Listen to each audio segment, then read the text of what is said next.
Good evening, everyone. Here we are. It's the Fruit Nut News on, of course, 18th today, 18th of the 3rd, 2026, ladies and gentlemen. So, good evening, good evening, good evening. How the devil are we, old chopper, never someone in me. Yes. So, there we are. It is, of course, yes, Wednesday today, Wednesday, the 18th of the 3rd, 2026. Now, let's have a quick hello to everybody. Jack is in first, Dave second, Angie's third. Pat Flint's in, Diane Williams is in, Kate Ace in, Lisa McCulloch's in. DW's in, Sheila Douglas is in, Christine is in, Kath Myers is in, Rose Stewart's in, Leslie Ann's in, Shepherd's in, of course, Maz News in, Ann Taylor's in, Sharon Young, Graham's in, John Brink is in, Pam Keenum, all the way from America Shire, Ireland's in, all the way from Ireland, Anne's in, Kelly Toro's in, Glenn Pearson's in, who else have we got? Joanna Unwin, Andrea Briggs, Smarties of Goods in, Gradders is in, Aisha Brady's in, Bill Gill's in, Bev's in, Angie Wilson's in, Jill's in, Sue Allen's in, Olivia's in, Christine Owens in, Jason Thomas is in, Looney Lena's in, Brenda Corcoran, Joyce Guest, and of course, Belinda Shire. How are we doing, guys? Are we all okay? What a day today. What an absolute day today. I don't know how warm it was, but I reckon it must have been somewhere in the region of 19 degrees today. Incredible. Incredible. Sun was out all day. Got a bit of a suntan, as you can tell. Been scarifying all day. Yeah, very interesting. And then mowing this afternoon. Now, of course, we did put up a pole dancing picture, as you well know, and we've had some rather interesting comments. Now, first of all, for anybody that thinks that that is my body, you've actually got another thing coming. It's fucking not. It's superimposed, ladies and gentlemen, superimposed. But this AI shit is really, really good. It's really, really good. And so for everybody that is thinking that, that's me on the pole, yes, it's not me on the pole. It's my head is on the pole, but that's not my body. But anyway, thank you for the Fruit and Nut narrative team who are doing some absolute cracking little bits of art. The funniest one, I think, so far has to be the Donald Trump one.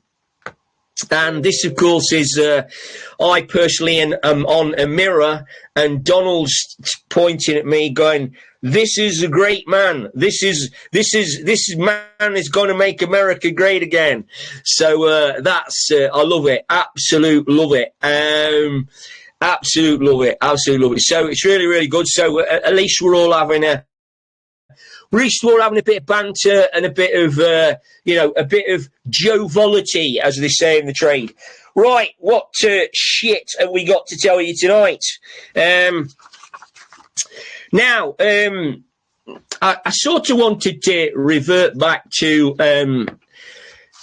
a time when Donald Trump wanted to find out who his friends were. Can you remember this? He's been on about this a number of times, and Donald has always had this. He wanted to find out who his friends were and who he could trust. And so, ladies and gentlemen, there's some interesting stuff going on. Now, let's just look at, first of all, Jared Kushner and Stevie Whitcock. Very close to Donald Trump. Now, according to, apparently, these two characters basically advised Donald Trump to go to war. Apparently, they both basically sabotaged the Iranian peace talks. Where have we had that? Where have we heard that before? Boris Johnson. Very interesting. That was with Zelensky, of course. Now, apparently, they are both now discussing post-war real estate deals, not only in Gaza, but in many other places around the world.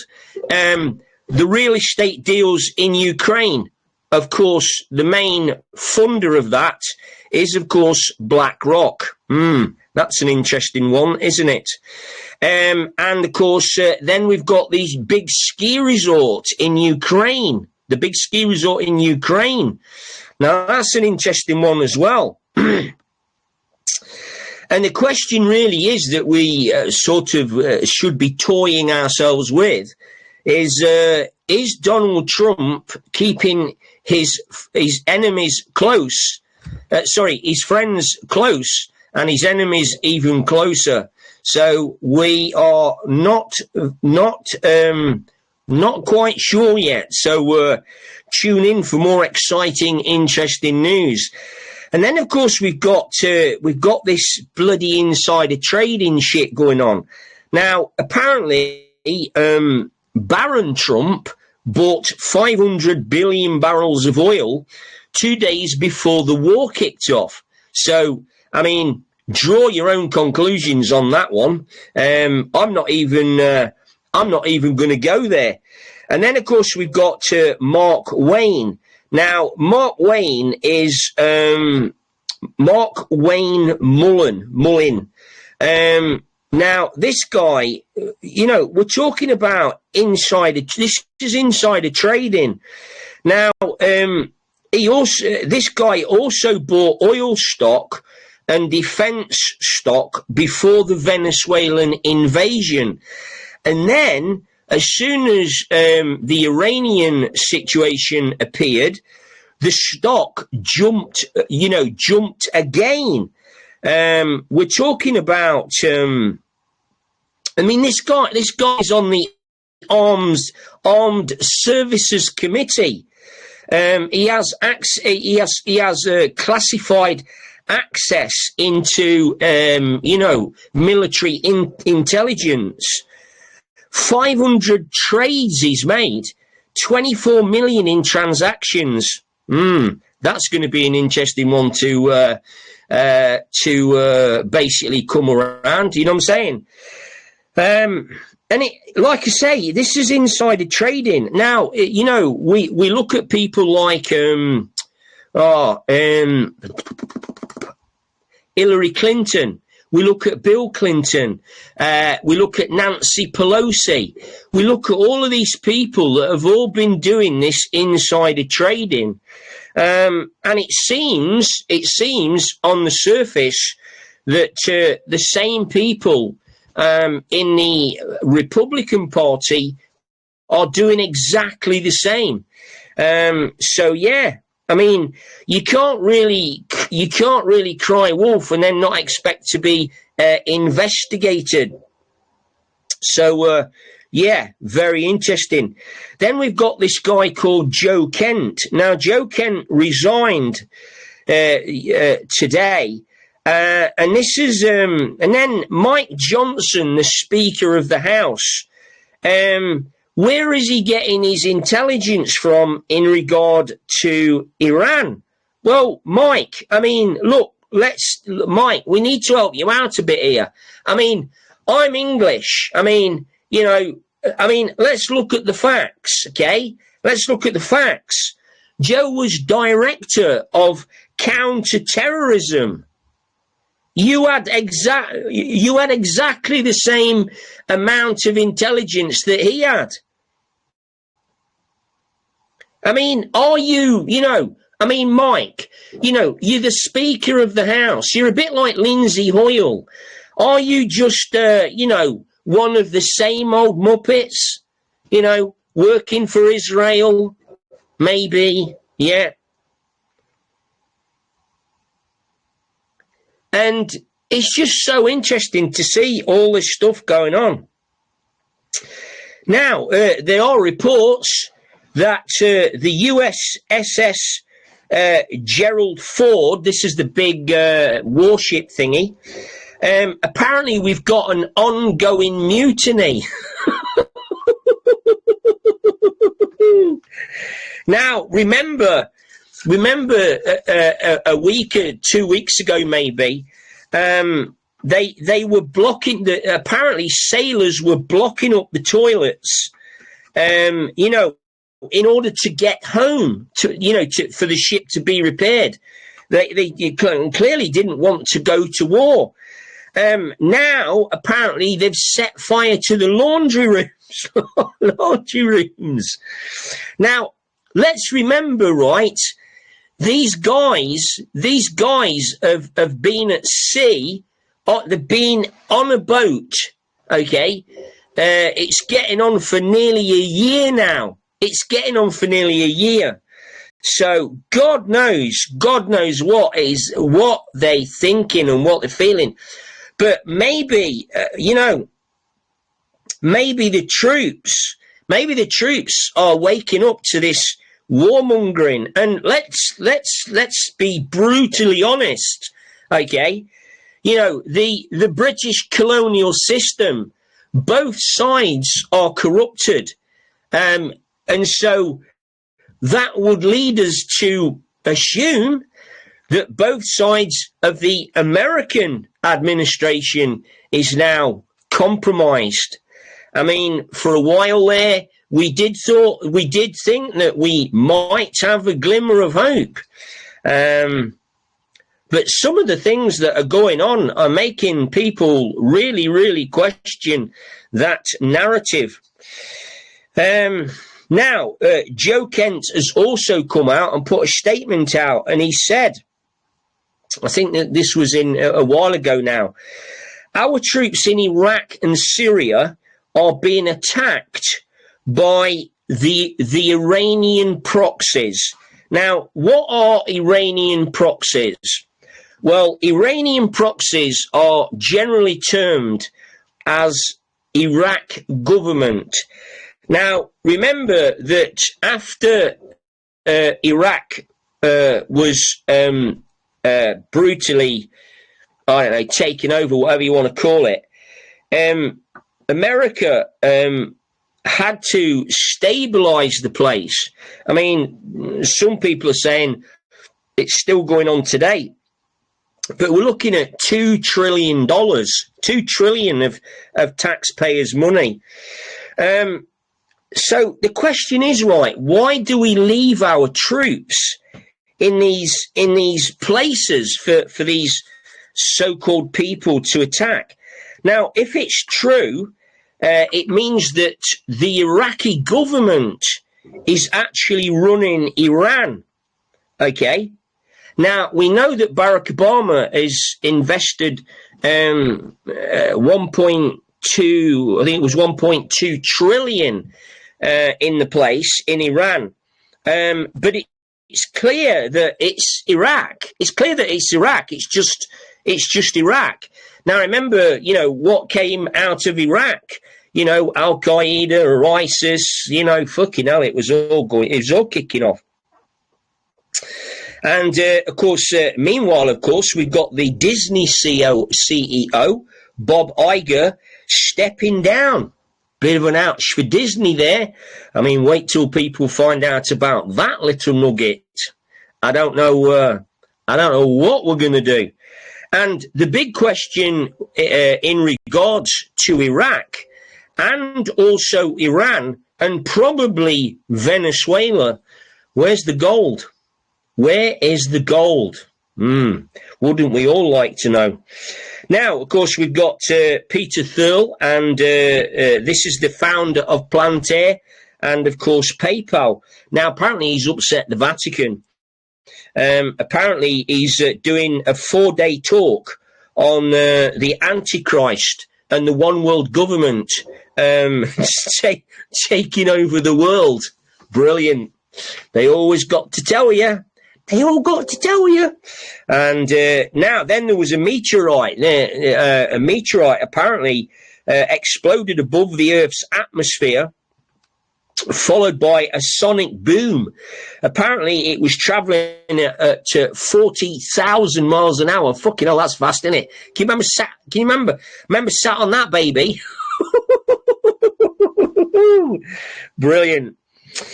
And Donald Trump's also come out yesterday, I think this was, and Iran is a state terrorist that threatens the world.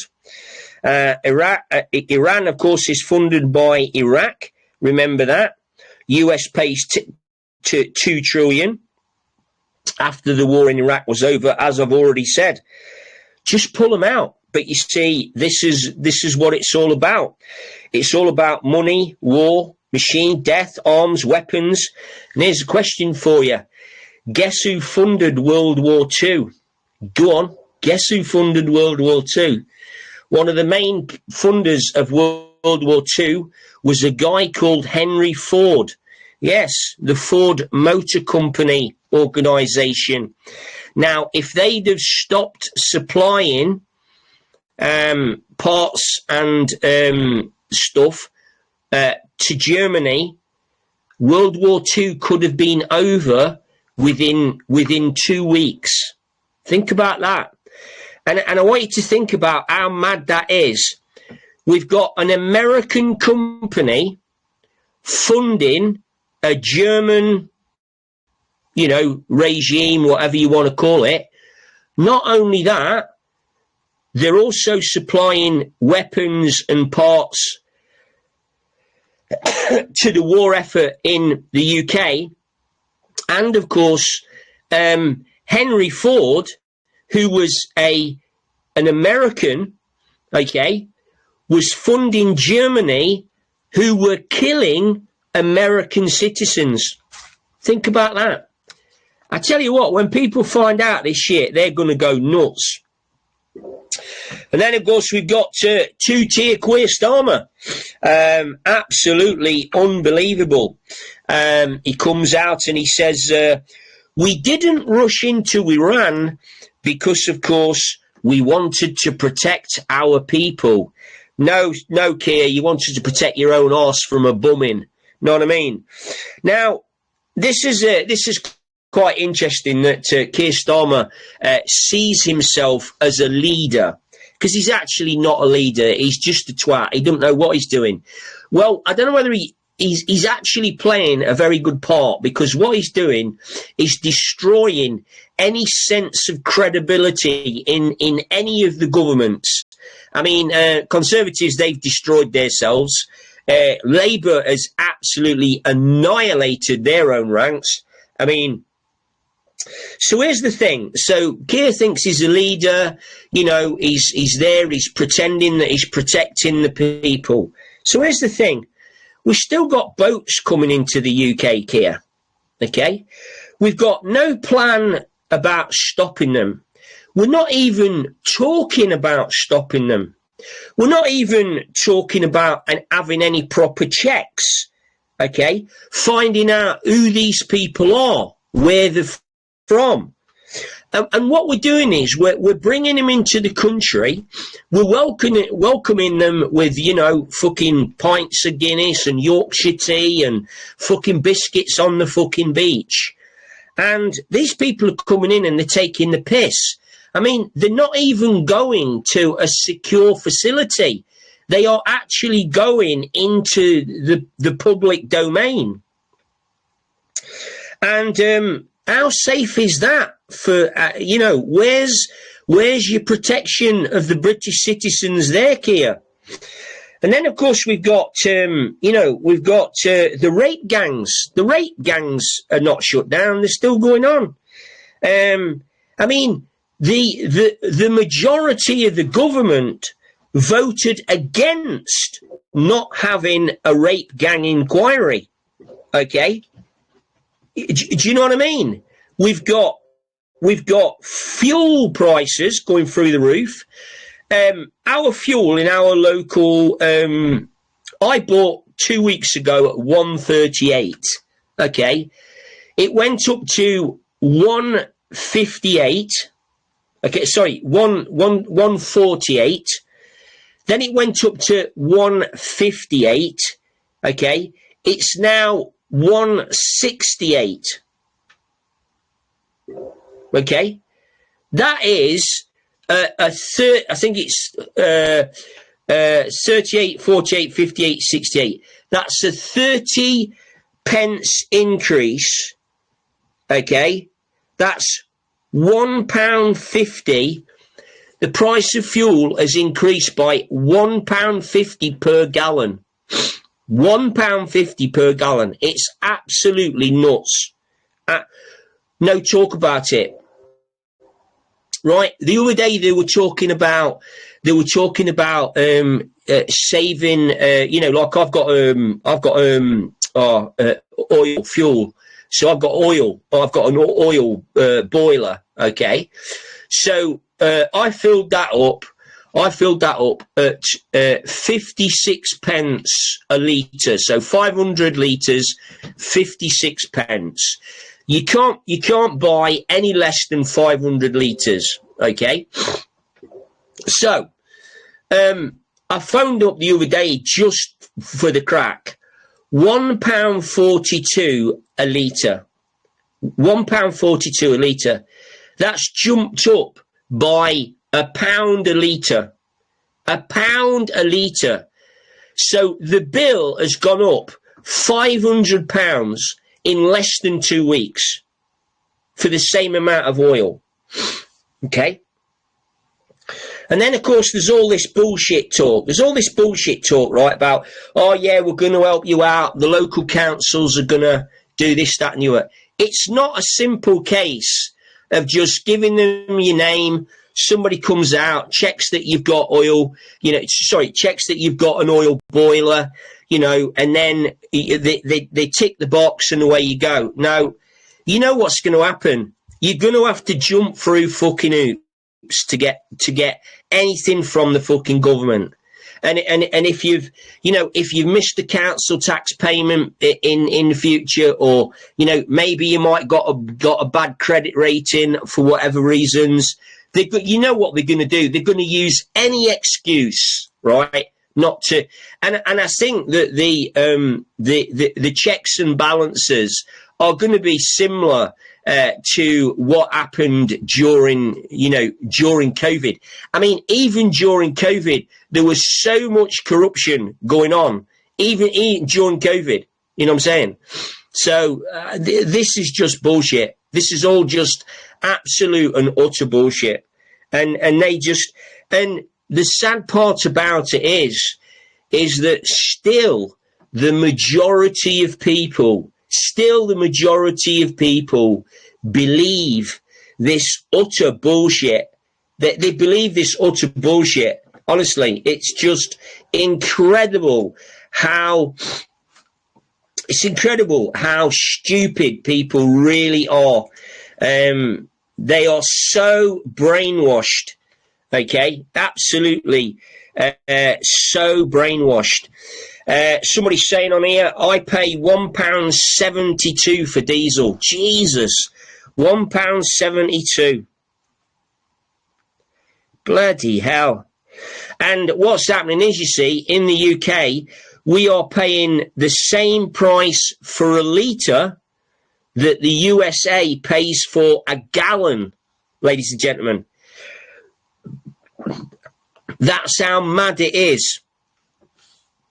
I was looking at some figures yesterday with Ed Miliband. 38% of the cost of fuel is down to taxes. VAT, 24% VAT. So to be honest, that's just another tax. So let's take 38 and 24. 8, 9, 10, 11, 12, 2, 1, 3, 4, 5, 6, 62. There you go. So 6, just on them figures, them two figures alone, and there's also like a green levy in there as well, and all kinds of stuff. 62% of fuel cost, 62% of fuel cost, and it's actually more. I would say it's probably somewhere in the region of about 75 to 80%, right? I would say 75 to 80% is some form of a tax. Okay, it's absolutely unbelievable. And, you know, and for anybody to think that, we are playing the same per there. Jason's just said there's no sound coming through. Has everybody got sound? Can you just give me a thumbs up if you've got sound and a picture? Is everybody okay? Angie's okay. Glenn's okay.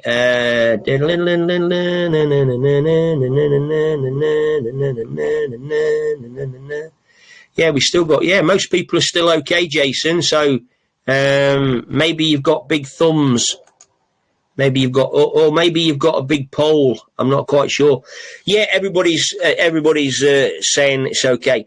Okay, so listen, ladies and gentlemen, Wednesday evening, I'm going to get myself off.